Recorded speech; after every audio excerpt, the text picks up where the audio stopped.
You know, at one point I thought that you wear what's trending, what everybody else is doing, and you make it your own, right? But now I'm really embracing of what looks good with me, like what colors match with my skin complexion and my undertones. But I think the thing that stands out the most that I tell people when they say, well, what is your fashion like? I said, sometimes you gotta give the people what they didn't know that they need.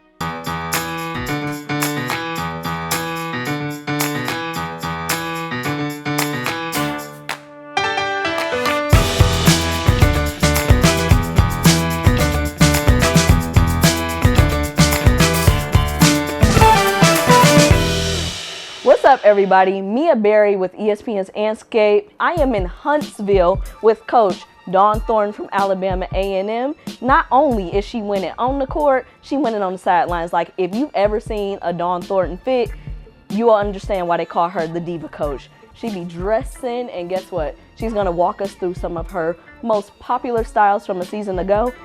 So, Coach, you ready to walk us through it? Let's get to it. All right, Coach. I see all these beautiful outfits right here. How would you describe what a Coach T fit is? A bit bold, elevated, and definitely unforgettable. Unforgettable. I mean, I can recount the first time I saw you at a SWAC tournament. Here's one thing. She'll come out in one fit and then come out in the next fit after halftime, Coach. So walk me through, why did you decide to just change the fit midway? One of my post players, she was like, Coach, you gotta change clothes at halftime. You be killing them, but you gotta change clothes. And I was like, if y'all playing well and we doing good, you know, I'll switch it up real quick. And so I had it down to a scientist. It takes like a minute and 30 seconds to change clothes. I'm a product of an HBCU. I graduated from Jackson State University, and I've coached at 2 other schools in the SWAC. And so being here, knowing that we have a lot of resources, we have a lot of great things to offer our student athletes, I don't take that lightly. It doesn't get any more SWAC than Coach T right here. How would you describe how you've changed from the student athlete in the SWAC to now this beautiful boss head coach that we see right now? Having an opportunity to recruit young women and you having to get them to get out of their comfort zone, getting them to walking in their true self and their true being and being unapologetic about it, I felt like I needed to be able to translate that same type of light on who I am as a coach. And from there, it just like sparked.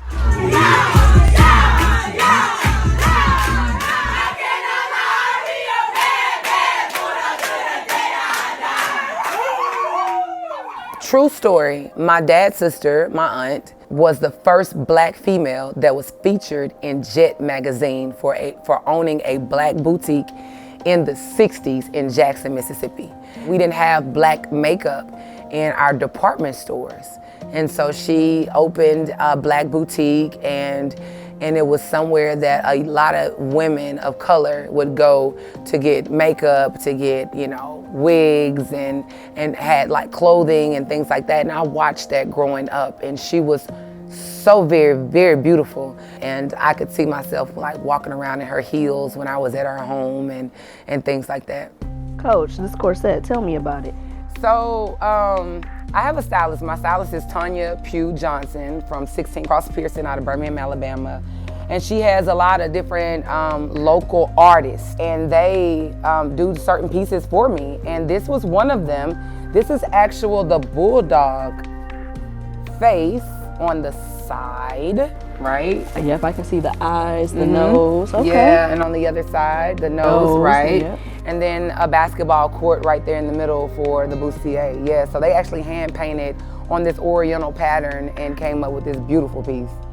I think we may have had almost 8 million views on that, and it was so much hate on that outfit. We did that corset with a white button-up shirt. We broached the whole shoulder out with a bow tie, and we had some oversized baggy-like pants, and a lot of people said a lot of negative things about it. However, we made it to Fashion Bomb Daily with that outfit, and I thought that staple right there shows that what you wear may not be for everybody, right? But fashion, in my opinion, in the artistry of what it is, it's what best explains you. This was one of my suits that I actually had an opportunity to wear when I was invited to the Essence Festival. And I thought that this was a good statement piece. I have an artist out of Atlanta that actually made this for me, and it was a really dope concept. She just had free will to do what she wanted to do, and she killed it. I was bullied growing up. It was terrible. I just remember going home every day crying to my mom, like, get me out of this school. I went through high school with low self-esteem that I never really talked about with anybody. And I went to college my freshman and sophomore year with low self-esteem. I think that it was my college coach, Denise Taylor. She had just came in from playing with the WNBA. Denise would have on a leopard suit, leopard shoes, and some orange lipstick with some orange eyeshadow. She'll walk out the locker room and I'm like, okay, coach, okay. And the way that she carried herself, I said, you know, because I always knew I wanted to be a coach my whole life. So I want to be just like her. And so I fed into an alter ego as opposed to building up confidence. I put on clothes and I could transform to somebody else. So I guess that kind of goes along with the diva, right? You put these clothes on and you can really transform into somebody else and block out everything else that you got going on, flawed and all.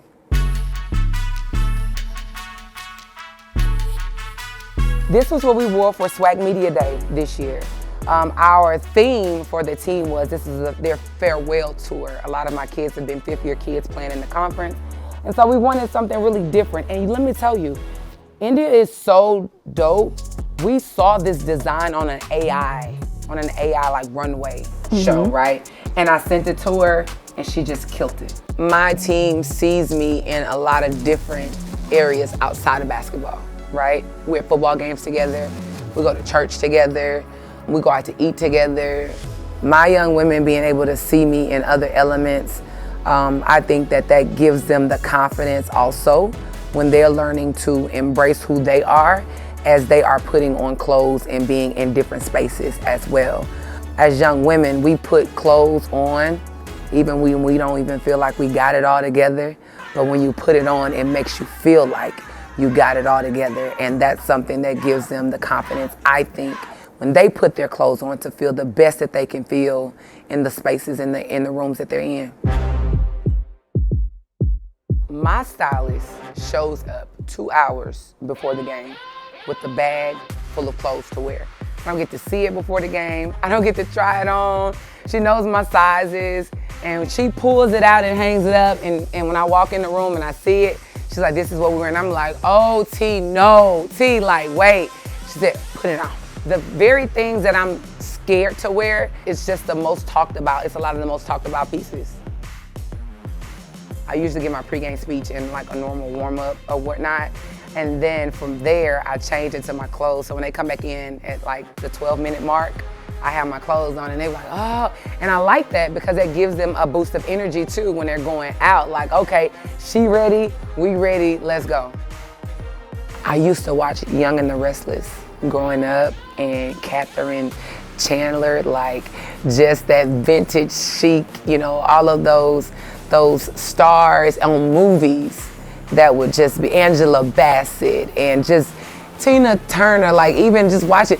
Patti LaBelle, like over the Aretha Franklin, like who plays the piano with a fur dragging the ground? Riri. So, you know, why can't we do the same thing as coaches on the sideline? You know, they call you the diva coach. It's outlined in this beautiful basketball. For you, what does being a diva means? I know what Beyonce says, coach, but what do you say? What is diva? You know, I think it's an alter ego of just sharing a level of confidence when you walk in a room. Being knowledgeable. You don't have to be the loudest in the room to stand out in the room. Although I am loud, I'm from Jackson, Mississippi. That's just something that we're just loud, right? But it's the way that you exude confidence. Because I'm a member of Delta Sigma Theta, they just kind of go hand in hand, and I've embraced it. You can be a girl boss. You can stand up for what you believe. You can say the things that need to be said and still represent and be beautiful doing it.